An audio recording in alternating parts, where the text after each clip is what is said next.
Welcome to My Life, Tanya Applied, with Rabbi Simon Jacobson, a journey into the deepest teachings of Torah and their application to our personal, emotional, and psychological lives.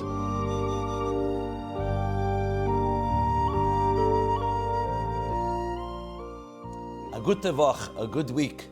We continue our journey in the life-changing Sefer Tanya. This program is made possible by Rena Lights LLC, and it is in honor and memory of Rabbi Yosef Halevi Weinberg Olav HaShalom, Rabbi Moshe Pinchas HaKohen Katz Olav HaShalom, and Rabbi Yael HaKohen Khan Olav HaShalom. It's also in schus and merit of Rabbi Zevi Cheskel HaKohen and Risha Katz. Le'erich Yomim V'shanim Tevis, for many long, healthy years. So we're middle of chapter 14, discussing the actual execution of the standard of becoming a Beinoni. How do you execute it? How do you bring it into actuality? And the Alter Rebbe gives practical advice in the first person, what a person should be thinking of and speaking to themselves when they're tempted by the Yetzer Hara, because the fact is that a person does not have a control over destroying the Yetzer Hara, but they have control of subduing it, of keeping it at bay.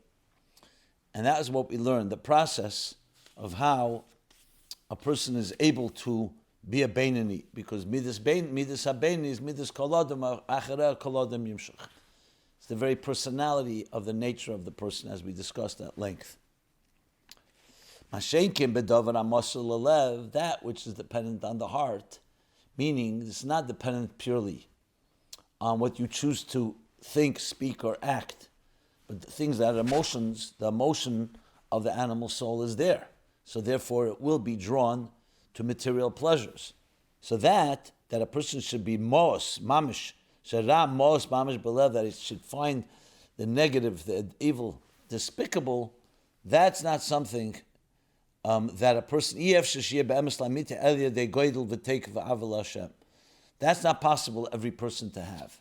That requires a very profound and inherent type of love, what he calls ava b'tainugim. And that is something that goes into the domain ke'en kibul schar. That's like a reward. It's like a matana that's given from above, like a reward. So it's something we shouldn't fret over, because it's not something that we're capable of doing. We will soon learn that we're capable of trying and doing whatever we can to be a tzaddik, but it's not the goal necessary to be a tzaddik the way the Alter Rebbe explains in Tanya tzaddik. The goal is to be a Beinoni. And with that, he explains, not everyone merits to it that, as we learned, that's what Eve said, Rasha tzaddikim. There are people created to be tzaddikim. We know that a person has free will. You have a free will not to be a Rasha, but to be a tzaddik.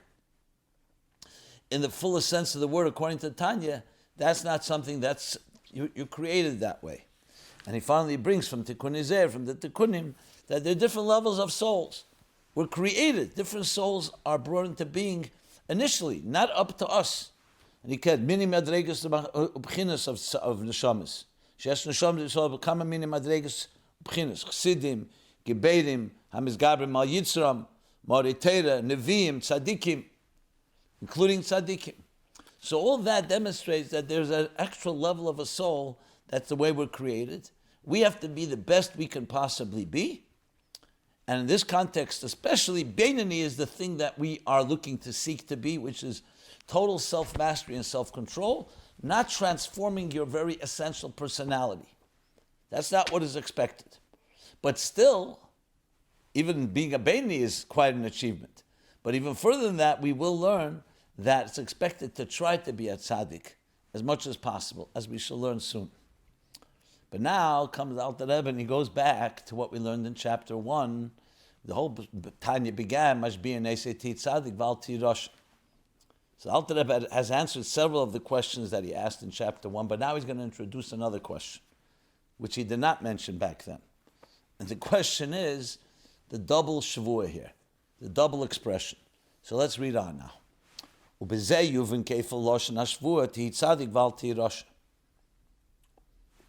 And with this, what we've just learned, about what is expected of a person and what is not, what was beyond us, he says, well, that will understand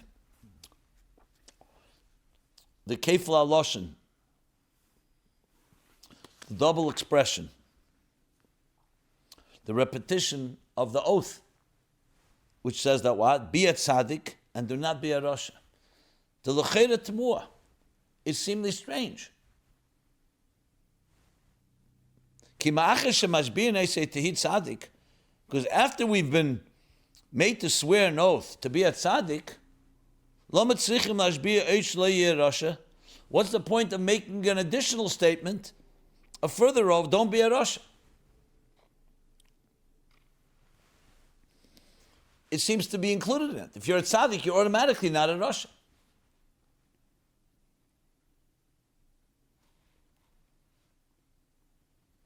So that's what he's going to come to answer. Ella, based on what we learned, will understand. B'shum she'en kol adam zeichel liyas tzaddik. Not everybody merits and is privileged to become a tzaddik. So if you just made a shvuah, a promise, an oath to be a tzaddik, not everyone's capable of that. For a person does not have a significant degree of free will to reach that level. It's interesting, he says kol kach, which means you could. Why didn't he just say he doesn't have the will to be that? It's not up to free will.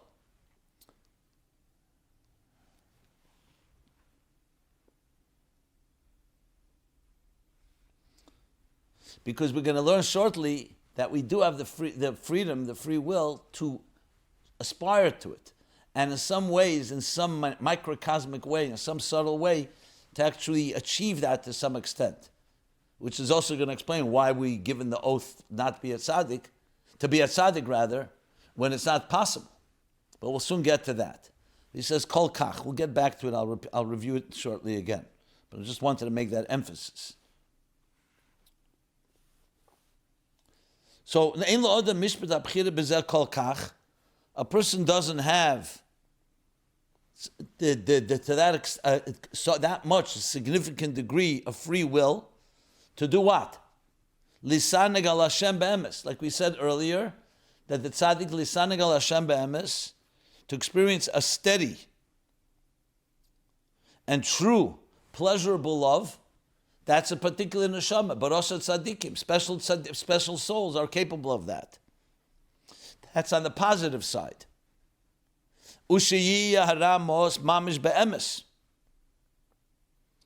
So the first is that that person does not have that ability, the free will, to experience a true, pleasurable love to God, and also that he will, on a consistent basis, in a true way, absolutely detest evil and negative. These are the two features of a tzaddik, as we learned especially in chapter 10, as well as earlier in this chapter.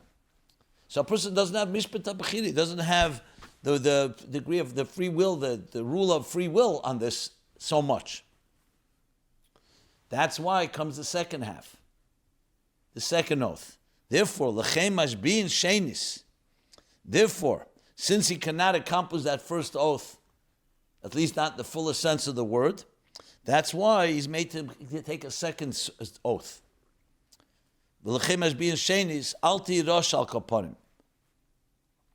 At least do not be a rasha. Which means to be a beinoni, as we learned. To not be a rasha, to be a beinoni. So you can achieve the elimination of the nefesh habamis, the animal soul, and be a tzaddik. So at least, al tehei rasha, al tehi rasha. That's why we have the second oath. The initial question was, once you say be a tzaddik, then automatically you're not a rasha. But he's saying, no, you can't be a tzaddik. Why then do we give such an oath? He'll explain shortly. So he's saying, al kaponim, don't be a rasha, be a beinoni. Shebezeh mishpat habchira v'reshus nesuna l'chol. Because in this matter, every person is given the freedom of choice. The word mishpat abchira is an interesting expression. Bchira means free will. Mishpat means like the ruling of free will, the rule of free will. It means like it's a fundamental principle that he has given bchira. V'reshus nesuna l'chol adam. There's similar. Earlier he used three expressions when he spoke about bchira, v'reshus, earlier in the chapter. Now he's just saying the word bchira and reshus nesuna l'adam. Just to compare it earlier, what he said was, the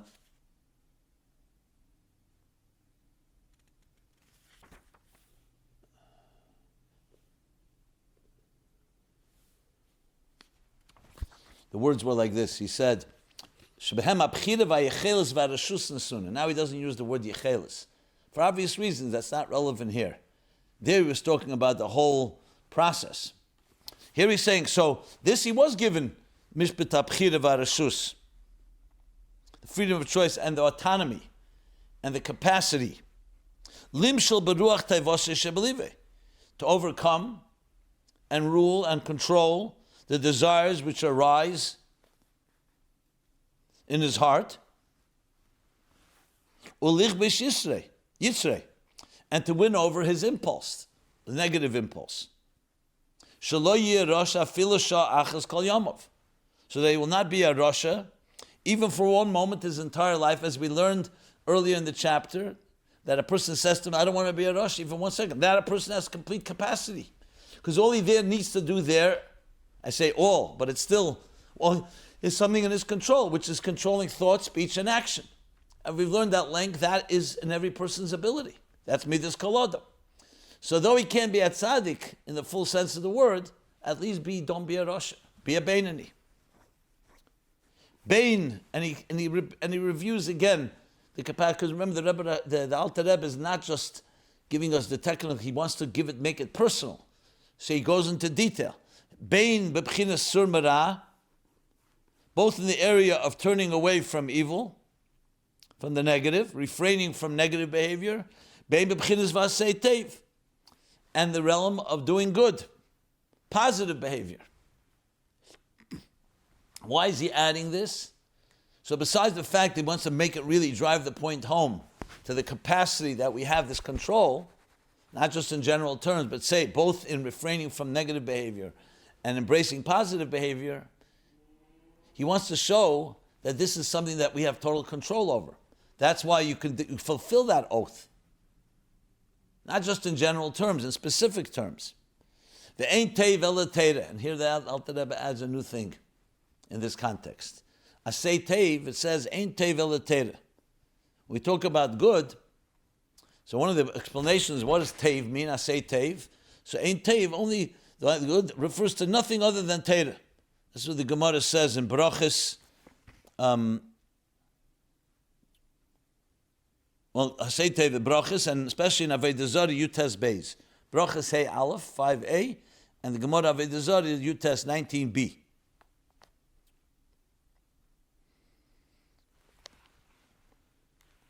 We learned earlier in chapter 5 the power of Torah, that a person learns Torah, they be completely consumed with the divine wisdom, the divine will.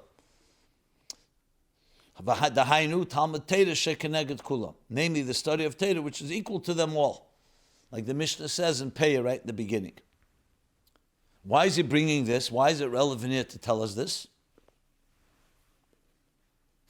Because it just drives the point home of how much free will we have and how much control we have over this. We have control over doing all the positive mitzvahs, and to avoid the negative. But here's a very specific way. Any person can learn Torah anytime they want. So you could argue, hypothetically, one could argue doing all the mitzvahs may be not so easy to do.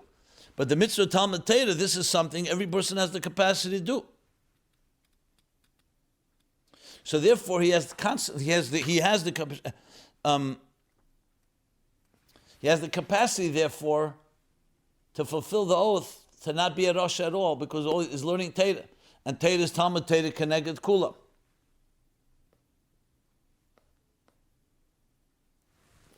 And thus, we say Al Tihi Rasha. But now comes the question, so what's the first half of the oath? Then he should have just said, Mashbi Nesei al Tehi Rasha. Don't be a Rasha, be a Beinani. And we already learned what means a Beinani, Kirasha. Not to be a Rasha. No, his thought, speech, and action is totally in control. So why do we have a Shavua that to be a Tzaddik? The question the other way around. Fine. We understand now why not say just Tzaddik, which would include Rasha, because not everyone could be a Tzaddik. But everyone could not be a Rasha, meaning could be a Beinani. So why do we have the first half of the oath? That now needs to be answered. So here the Alter Rebbe is going to add, because the first part of the oath is to tell us to aspire and do whatever we can to try to reach the level of a tzaddik. Even if we cannot reach it, because we're not created to be that, but it doesn't mean that we suffice by just being a Beinani. We have to always look for ways to develop that deeper love and pleasurable love to God, and that deeper despise of everything that's negative. And he's going to give examples for that. So the Alter Rebbe continues like this now.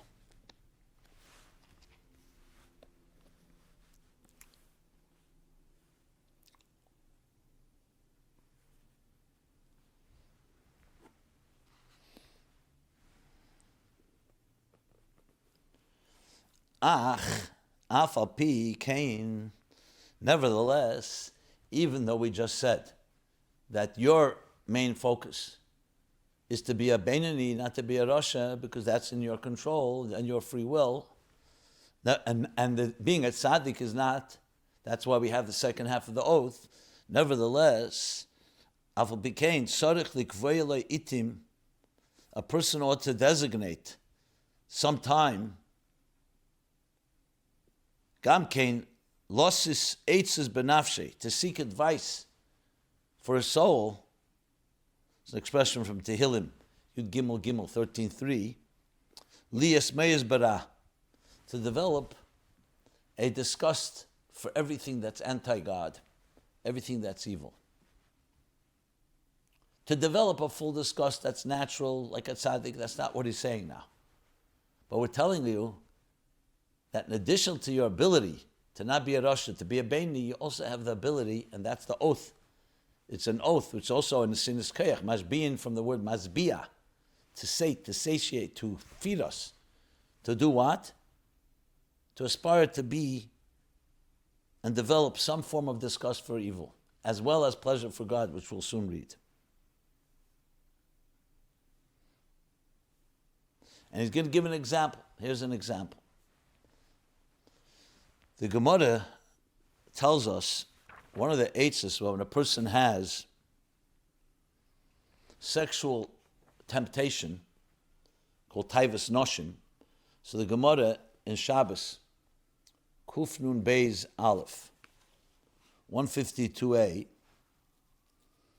says like this: K'goyin be'eitzes chachameinu zal, asher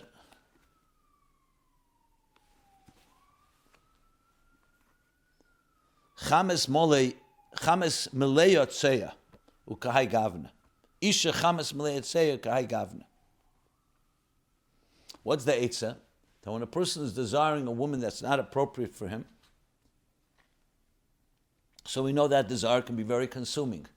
The Gemara, in its very explicit way, says one of the ways to counter that is to imagine that this woman is filled with feces, which naturally is like a pouch full of feces. Now, just for the record, it's not meant to be demeaning to any human being, because a man is also a pouch full of feces. Or to a woman, it's meant to be to counter that obsession, that prohibited obsession of a sexual temptation. So he says, look at the woman as a pouch full of feces. Ukai Gavana, and other similar ideas that the Chazal tell us. What does that mean? Not just to refrain from acting on it, but gives you eitzes to look at it as something that's disgusting. Remember, for a tzaddik, loving God is as natural as lahavdil for a human being loving a good piece of food. Evil and things that go against God, antithetical to godliness, is for a tzaddik as despicable as for us garbage, literally as waste.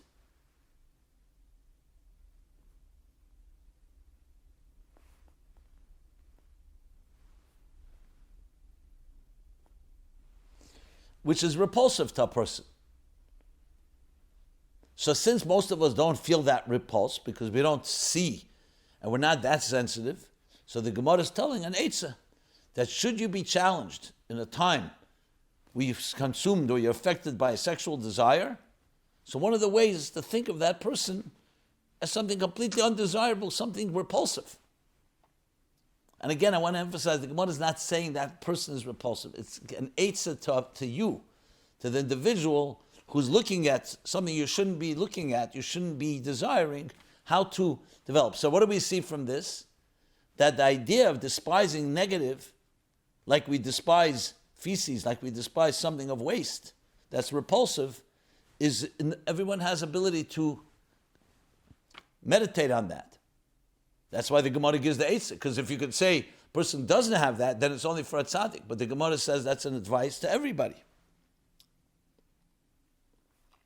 So it's basically a type of cognitive exercise of how to get a person to free ourselves, to let out the air, so to speak, from a passion going toward the wrong direction. And then the Alter Rebbe says another example: V'chein kol minim metamim umadanim nasim kach chemes molei. And the same is, he's talking now another desire, when tempted by food. So to imagine how all delicious foods, matamim, delicious foods and delicacies, nasim kach, end up as a pouch full of feces. So another way to weaken the hold and the seductive desire for these foods is to think of them that that's what they're going to end up becoming. They're going to end up being digested and ultimately eliminated as waste. And just as waste, we're repulsed by waste, we'll be repulsed by indulging in these foods and delicacies. Just like earlier in chapter 7, he also used these two examples, the sexual desires and desires toward food. And we explained them from the Shalah, why these two, because these are prominent forces that are the biggest challenges in people's lives. So what do we see from all this? We're not just told to refrain, sur merah. We're given an eitzah to be repulsed by it. So you see from here that a person is expected. That's why the tzaddik, that's why it says, the eitzah, the oath, to tzaddik,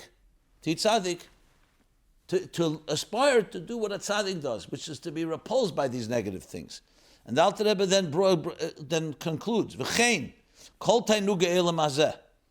The same applies to all the pleasures of this world.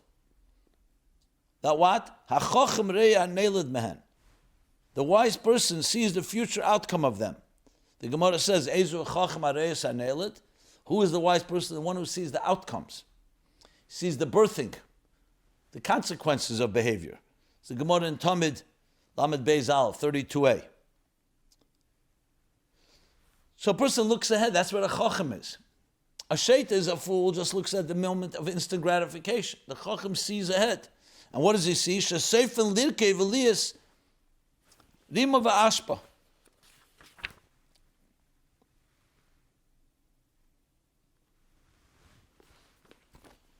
He sees ahead, the wise person sees that at the end, all these physical desires, they rot and become worm-infested refuse. Garbage, waste. So this is a method of contemplating that which you're desiring right now, yes, may be very appealing, but if you really are wise and you think ahead, this thing will soon become something that will rot and deteriorate and be something disgusting. You won't want to look at it. Which also comes to explain why God created, perhaps, that the human being does expel waste. It's one of the ways for us to, God could have found other ways that we would expel the waste. But he wanted to give us an example of how we can be disgusted by something by recognizing that materialism, and he was using the example, first of all, sexual temptation, and then food, and then in general the pleasures of this world are all temporary. They're all essentially momentary illusions of pleasure. So as much as power they have, when you think ahead, you realize that this is something that's despicable.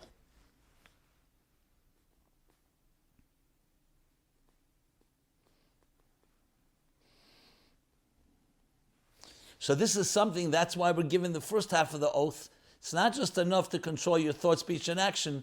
At times, let's go back to what he said, the expression that he used. The itim. Rasha says that the kvoile itim gamken, he has to also designate times to develop a type of disgust to materialism. And on the positive side, remember that a tzaddik is also the other side. Vahepech. Lisanug l'smeich b'Hashem. So in addition to seeing the negative, anything that's not godly, as being despicable, also he has the capacity, in the opposite direction, to take pleasure and joy in God. Al yedei bonus b'gdulas ein sof baruch hu, by meditating, by contemplating on the greatness of the infinite blessed light, Kefi Yecholte, to the best of his ability. That's a key line. Because obviously, we learned earlier, he can't be a tzaddik. And that's why we shouldn't fret over not being a tzaddik. Because that's not, we haven't given free will for that.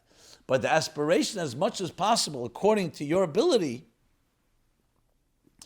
you need to fulfill this, you need to try to be a tzaddik at the best of your ability. And that's why the first half of the oath, Tehi tzaddik.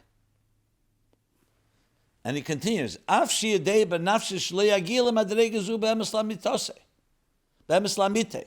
even though he knows in his heart, deep down, that he will never reach this level. In a true and absolute fashion. Genuinely, consistently. Emes lamite, like we learned earlier, in a true way. Except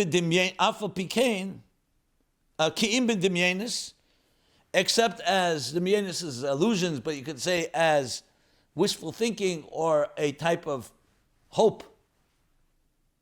A type of hope. To really reach that level is only be a type of wishful hope.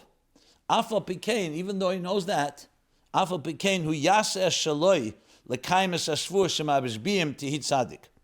Nevertheless, he must do his best to fulfill the oath that he was given to be a tzaddik. V'Hashem yasa tev be'enav, and God will do what is good in his eyes.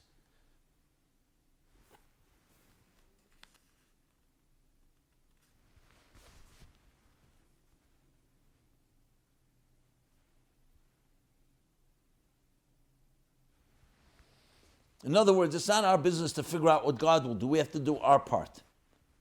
And with this, we understand both parts of the oath. This, of course, has a tremendous element here. At the same time that we're told, don't fret over something you're not capable of, that doesn't mean you shouldn't continue to aspire to these highest of levels. And with that, we'll stop here in chapter 14. Everyone have a good tavach. TanyaApplied.com. You can find this and all the previous programs. All tov and be well. This has been My Life, Tanya Applied with Rabbi Simon Jacobson. Please join us again next week. Visit ChasidusApplied.com for archived classes and more resources.